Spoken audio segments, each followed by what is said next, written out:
So first of all, I'm Russell Lundholm. I'm at the University of British Columbia. I am editor at RAST and, occasional contributor to theory, but certainly not a full-time theorist. So Jeremy said the one thing I shouldn't do is just, we need to have more theory.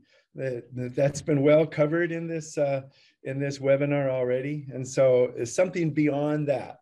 So I don't have like great pearls of wisdom to offer you. I'm just going to tell you my experience, excuse me, as a RAST editor, and then some observations from the PhD class I teach. So RAST, certainly no shortage of editors that like theory. In fact, when it launched in the 80s, the joke was that the T in RAST stood for theory. The editorial board, the editors at the time were heavily stacked towards theory. Now, that doesn't mean the journal has a policy or even likes papers that have both a model and empirical work, right? We just like theory. And so at this point, I think if I polled all my fellow editors, we would get kind of a thumbs up for this approach. But you should know at RAST, each editor is a standalone entity. Like there's not an approval process above the editor. So, so I can tell you how I feel when I see papers that have both a model and some empirical work, but certainly not speaking for the journal as a whole. So I guess the overall observation is I think you get some extra credit if you do both. And so I mean that in the sense that maybe your empirical findings don't have to be spectacular, or your model doesn't have to like move the bar a long way. Like if you do both in a paper and they sort of wed together well, then you get a lot of credit for other problems you might have. So that's just like just a general bias in favor of papers that, attempt this. I think I can give it a slightly deeper reason, though, is that, theory is an exercise in abstraction and simplification, and it provides a way to think about the results. And I was just going through like the papers in this genre that have, successfully had both a model and empirical work. The thing I remember is the model. Right, that's the simplification. I don't remember, the regression coefficient was 0.76 and the T was 9.2, right? None of us remember that. In fact, do this experiment with your PhD students. Ask them, if you regress returns on earnings, what's the coefficient? You would think this is like the most studied thing in our field, and yet no, people are like, I don't know, 0.2, like they have no idea. And so, it's the idea that theory captures the best. And it's just a very memorable way to remember what happened in a paper. I guess to put this a different way, I tell the PhD students that we're in the social sciences. We're not doing bench lab work. So we're storytellers. And we're sitting around the campfire. We've been doing this for, thousands and thousands of years, and we're telling each other stories. Now, it'd be nice if the stories are true, right? But not necessarily. Like, I think the story has to be memorable. And so the same reason that we tell students you should always have a graph, that summarizes your main empirical finding. It's just because that's the thing that people are going to remember. And so I think modeling helps you tell the story, and it makes the simplification and abstraction behind it makes the story memorable.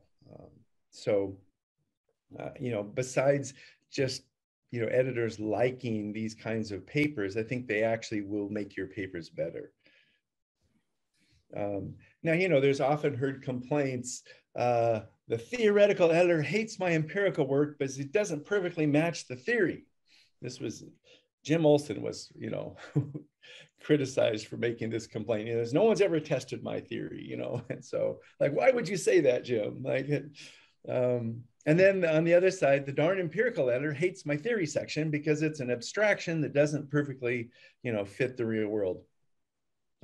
Again, I think we probably have all heard both of these complaints in seminars or, in your own referee reports. and there's no good solution. We just have to keep muddling forward, right?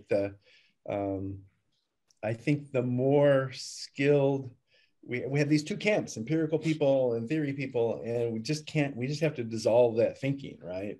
Everybody's got to be both. That doesn't mean everybody has to write both kinds of papers and get them published in major journals, but you have to be facile with both empirical approaches and theoretical models. So in that spirit, I teach a PhD class. And it's a whole semester class based on like how to read theoretical papers and how to squeeze empirical predictions out of them, how to, wed them back to the data. So I do it at UBC. I've done this a few times at the University of Washington. I've done like a few traveling road shows, on this topic. So the first thing I promise the students is that there are no proofs required. And Judson's like, ah! But that's the last thing they need. Like that's the really hard part of doing the theory, I realize. But as a consumer of the paper, there's really not a lot of intuition to be gleaned by stepping through the proof, right? At least typically not. So there's no proof. We just want to figure out how to read the paper and how to link it to empirical work. So I shoot for like 3 goals when we look at a theoretical paper and sort of goals for the class. One, just what's the information structure? Like every paper in accounting is about information, almost every paper, right? And so you should at least just figure out who knows what and when do they know it and what can they do about it? Like what are their actions? Everyone can figure that much out, in the very first page of the model section, right? So that's the first thing, just figure that out. And the second thing I do in the class is I make them memorize a price equals model, just one simple risky asset with information. And they have to memorize it because there's always closed book tests. And I think like if you don't know one model of price, then you really haven't been very well educated, right? So they don't have to prove it, but they have to be able to regurgitate it on an exam. And then the last thing, sort of more generally, is when you're reading the theoretical paper, you have to ask yourself, what's the unintuitive thing?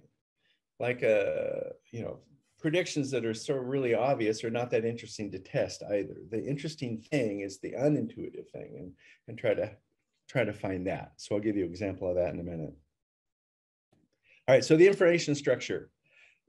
For me, it's normal random variables. I love normal random variables. They're like the beauty that they provide is just, to me, ever wonderful. So here's just the standard model of conditional expectation, based on 2 signals. So if nothing else, I wish we would just all agree on the same notation, right? Wouldn't it be just so much faster if we always said public information was Z and private information was YI? Like then when you read the next paper, you don't have to write all that down again, right? But anyways, so this is like a basic information model, and you can do so much with it, right? Because it writes beliefs on the left-hand side equals a function of observed signals on the right-hand side. It's a regression equation. You regress the belief thing on the signal thing, you get coefficients. You can study analyst forecasts, analyst forecast errors, dispersion in analysts. This thing itself is a normal random variable, right? Ex ante. And so you can do the variance of it. You can talk about how as one signal becomes more precise, the weight on the other signals goes down. Like you can point this little tool at so many different things that I feel like every PhD student should be able to nail this thing down. Now it doesn't always work. Like sometimes the information structure just isn't smooth. You can't throw normal random variables at it. So you got to do what Joel Dinsky used to call Noah's Ark models. So a model that has something like there's some decision you're either going to do or not do something, audit, don't audit, invest, don't invest, something like that. And it's going to be based on a signal, a noisy signal, which could be either high or low. If the signal is high, the true state tends to be good, but doesn't necessarily have to be good. If the signal is low, the true state is more likely to be bad. So you end up with a conditional probability that looks something like the little matrix I wrote down here.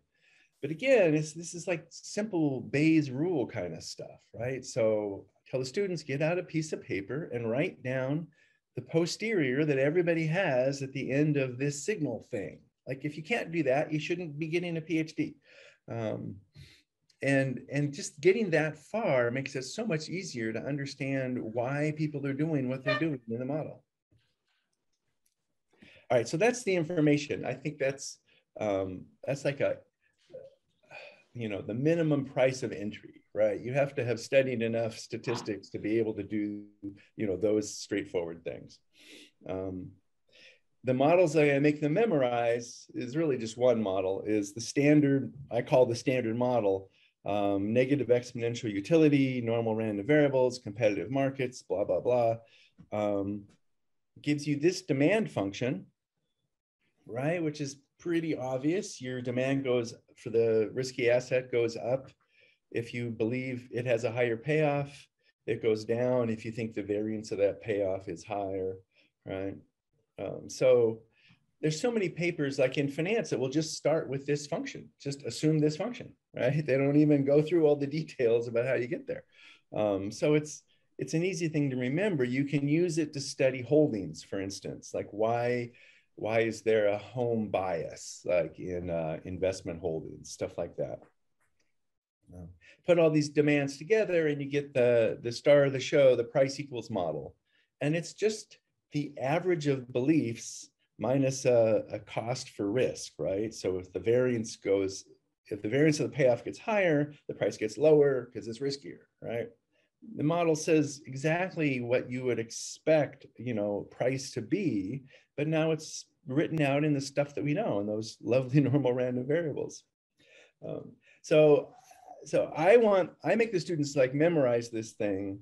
And I think the reason why it's not a mainstay in our literature is because for like 20 years, the literature got bogged down on the rational expectations equilibrium. So in these little information sets, the Z and the Y, noticeably missing is the P, right? So the big rational expectation things, oh my God, you got a condition on price. And now that makes the math like 10 times harder. And it just makes a big mess. So people looked at it and just walked away, right? It wasn't until recently, so Hong and Stein write this paper in Journal of Economic Perspectives that says, hey, what about this thing called limited attention? Let's just invoke limited attention and then you don't have to condition on price anymore. It was like, why do they get to say that? Like the rest of us have been punished for this, rational expectation equilibrium for years. But once you take price out of the right-hand side of this equation, this thing is easy to derive. And it's even easier to memorize. So I want them all to be able to say, as my accounting signal goes up, price will go up because, right? Or there's something crazy about the information structure that's not the case, right? But they should have at least this kind of, level of understanding. Now, the next thing an empirically minded person will say was, yeah, but that's a levels thing. We don't do levels, we do, returns. Well, so, there's a finance trick to getting a poor man's return. Suppose the price at time 0 is the prior mean, right? Expectation of F. And the price at time 1 is the fancy price that we've derived after these signals have been observed. And then the price at time 2 is the realization of the payoff. So it's still just the one model, right? We can wave our hands all we want. It's still just that one levels model. But you do get 2 returns out of it, right? You get a return caused by the information arrival, and you get a return caused by the realization of truth. So if you want, returns to run regressions with, you still have it. Like this model gives you those things. So anyway, you may love this, you may hate it. If you're anywhere near my PhD class, you're going to memorize it. And then the final thing is, this is a little bit harder to do, but I want them to like step back from the model that they just, beat themselves up with for a couple of hours and say, what's the surprising thing? What's the unintuitive thing, right? So I remember Rick Antle told me way back when the purpose of theory is to extend your intuition, right?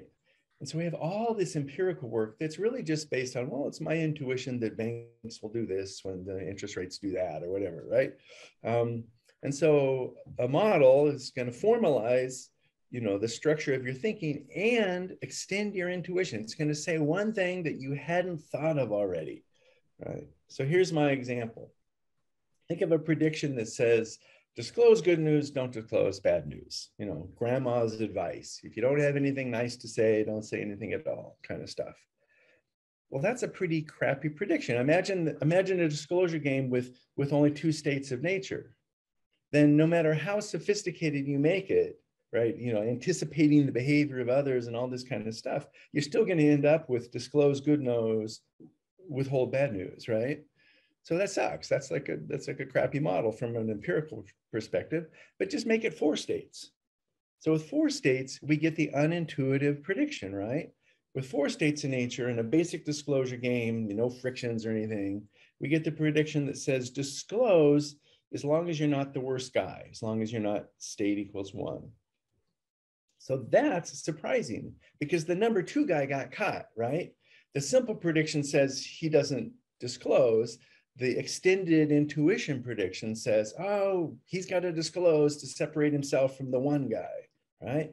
That's the cool thing in the model. That's the thing that the empirical work should focus on documenting, see if it actually happens or not, right?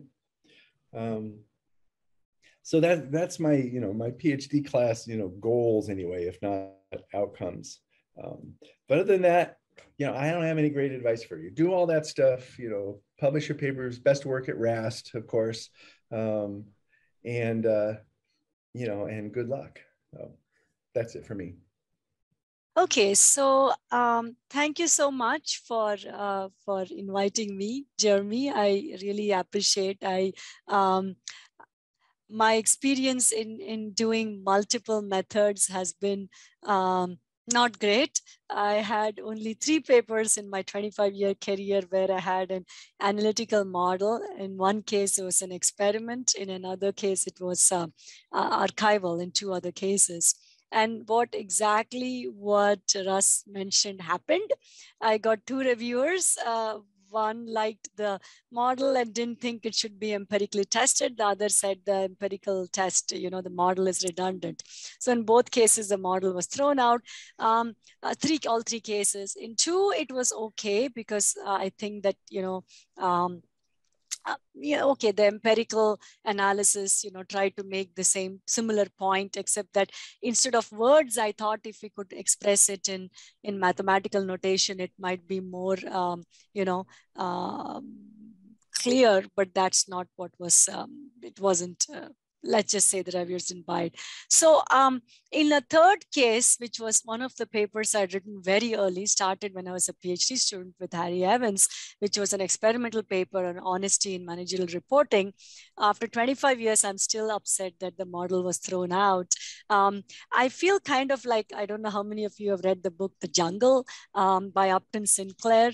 It's on the meat packaging industry, and it's supposed to be a book that had massive effects because the FDA, the regulatory agency, the FDA, was formed after that book was written, which talked about the horrors of the meat packaging industry in Chicago and just the unsanitary conditions, etc. And when he was when Upton Sinclair was invited to receive an award a few years later, he had only one sentence to say. He said, I aimed for the heart and hit the stomach instead. The purpose of his book was actually the terrible conditions of immigrants who were the people who were employed in the meat packaging industry, but that's not what the people took away that, oh my God, the food we are eating is so unsanitary. So that paper, I still feel the model was the main thing, and that was thrown out.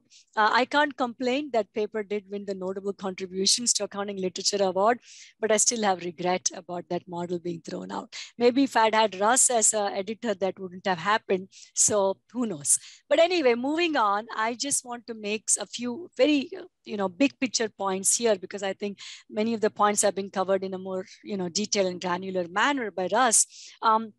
Of course, I mean, I am going to begin the quick summary of why is theory important. It's like motherhood and apple pie. First of all, it allows scholars to systematically understand and predict outcomes of interest. It prevents scholars from being overwhelmed by the complexity of the empirical world by providing a linguistic tool for organizing it. What I mean here is that many of us, when we are PhD students, just get hypnotized by 10, 15 tables that appear magically when we, do some data analysis. And that just takes over, right? And so it's important to make sure that that's just not something that's the full extent of the story. It allows a cumulative progress in science rather than like one-off understanding of current issues. One of my previous department chairs, Tom Linsmeyer, always used to say, one paper is just a paper, but two papers is a research stream. So I think that, doing work that's theory-based helps us to get to that cumulative progress in science. So what is theory? I think that, just as someone who does, archival, experimental, field-based, and qualitative work, all methodologies, which is very common for management accountants, as you know, to do. I think at a big picture level, it's a collection of assertions that can be mathematical, like what Russ explained. It can be verbal, like if you do protocols and so on. It can be symbolic if you do sociology or anthropology-oriented research that recognizes what variables are important, for what reasons, specifies how constructs are related and why, identifies conditions under which they should be related or not related, and derives optimal solutions against which actual observations can be compared. So that is, kind of a definition of theory. And then what is good theory? Right? So it should be generalizable. If it only applies to the hospital industry during the period 2000 to 2006, that's not great theory.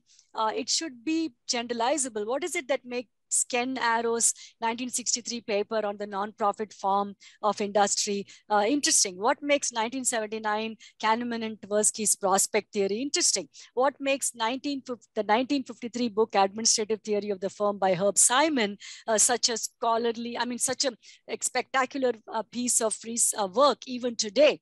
It's because even today, Herb Simon in that wrote about the budgeting system in Milwaukee, the city of Milwaukee in 1938. It still applies today to budgeting in government and other organizations.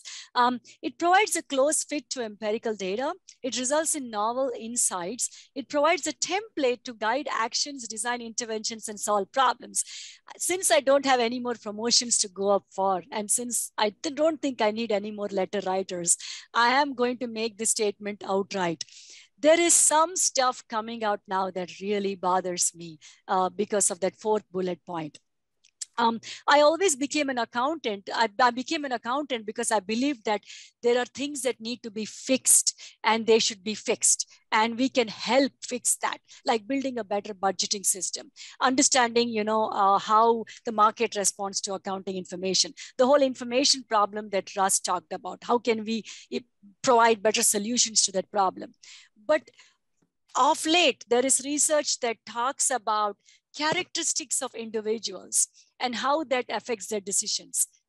I'm just going to leave it here at a very vague level. It really bothers me because I cannot find a solution to how a person's face is shaped or how tall they are.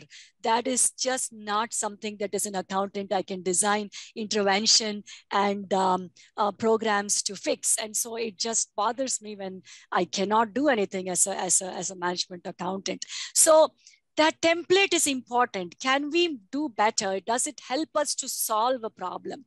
And that's, I think, important for us. This is from a really interesting paper that I use in my PhD seminar from the Academy of Management Journal. It talks about types of theoretical contributions of articles that also have an empirical piece, which could be either archival or experimental or field or whatever. Doesn't matter what type of empirical analysis it is. And the article talks about 5 types. One is reporters, that is empirical articles that possess very low levels of theory. This is just documenting something out there. Testers, empirical articles that have, actually, I'm sorry, it's not theory, high levels of empirical analysis here, but very low levels of theory building. So they're better than reporters in the sense that they may start with the theory, but they don't extend theory. Qualifiers, empirical articles that have moderate levels of theory testing and building. Builders, high levels of theory building and low levels of theory testing. And we can give many examples for each of these. And the last is what they call expanders. And I'm just going to end here, where, each one of these is important. And if you think of the space of accounting, reporters and testers are going to be a large proportion of the space, which is okay, which is how it should be. But for young people here, I would like to challenge you and ask you, can you be a builder or an expander? That is, introduce a new construct or significantly reconceptualize an existing one and set a grounds for just taking the theory, taking research, not along the same slope ahead, but just shift the slope, like as the examples I gave, like Kahneman and Tversky did, right? Why should we not do it as accountants? I think we are well equipped to do that. And I hope that young people here will think accordingly. So that's really all that I have here. And thank you very much. I look forward to what Judson has to say. All right, well, thanks again for having me. So I don't have any slides. So as a backdrop, a lot of my thinking on this interaction between theory and empirics, it's reflected in a commentary that Carlos Corona and I have in the 2016 Journal of Financial Reporting. That was 6 years ago. And, we're still talking about, this need for, theory and empirics to work more together. So it's a still ongoing issue, but I think that there's been a bit of progress. And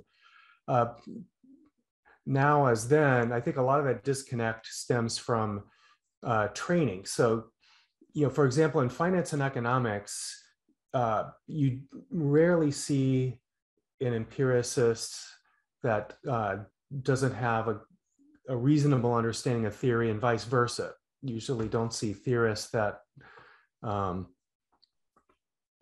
really digest an empirical paper. And in accounting, I think we do still have some of that. So broadly, I think accounting, if we're going to contribute to an understanding of behavior, then there needs to be this healthy interaction between theoretical and empirical work. So the way I view it as theory is great at examining why questions, while empirical work is great at examining what questions. And so the why questions tell you sort of what to test, and then the empiricist can tell you whether it happens. And I think we need empirically relevant theoretical work and theoretically relevant empirical work. So the theoretical work, I think it needs to be empirically relevant because accounting is an applied field. There's not much use in making predictions about something that's unlikely to ever happen.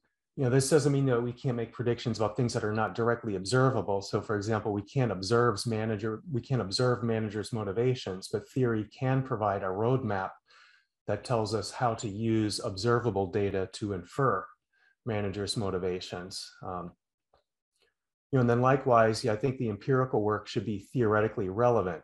There's not much use in results that have no clear interpretation other than, we know X is correlated with Y. And I think in this regard, it's important to have more than just talking a good game with something that superficially resembles a well thought out theory, but doesn't really make sense on closer inspection. So I think there needs to be, some depth and a thorough understanding of, the intuition behind, whatever somebody's testing. I think the worst case of, poorly thought out theory, and I've seen this as an editor and as a referee, where a paper will say, we predict a positive coefficient between X and Y because so-and-so found a positive coefficient in their study. They don't put it in those words, but when you digest the logic of what they're writing, that's what it is. So that's not really a hypothesis. That's not really telling you anything other than that the previous paper, did not make a coding error, or something didn't change, during the time periods that they're looking at. And even, in regards to contributing to theory, I mean, even descriptive papers can contribute to theory, but the writers and the readers need to have some sense of, what theoretical predictions are consistent or inconsistent with the observed data. And likewise, I don't want to say it's all an empiricist problem. Theorists have a responsibility to write papers that are relevant and accessible to empiricists. And both of these things require training. And then last on that point, I think this interaction between the theory and empirics is important, not just for expanding knowledge, but also for the respectability of our discipline. In many schools, other disciplines might look down on accounting as lacking rigor. And then it doesn't really have to do with how many papers we publish, but it has to do with the quality of the papers. And that applies to both theoretical and empirical work. And then I guess more to the point of, today of talking about including formal models and empirical tests in one paper. So we are starting to see more of that in accounting. I think it's still much more common in finance and economics, where you have, a model that in the front end of a paper that motivates empirical tests, or basic empirical tests that will shed light on the plausibility of some of the model's predictions. And it's something, again, we're seeing, I hope to see more of. I see Kevin Smith's on the call. I think his paper with Eric So on isolating pure risk information is a good example of that. I have a paper in RAS that uses theory and empirics. I don't know if the editor on that paper shared Russell's optimism on combining them, but we were allowed to keep our model in the paper, at least in an appendix.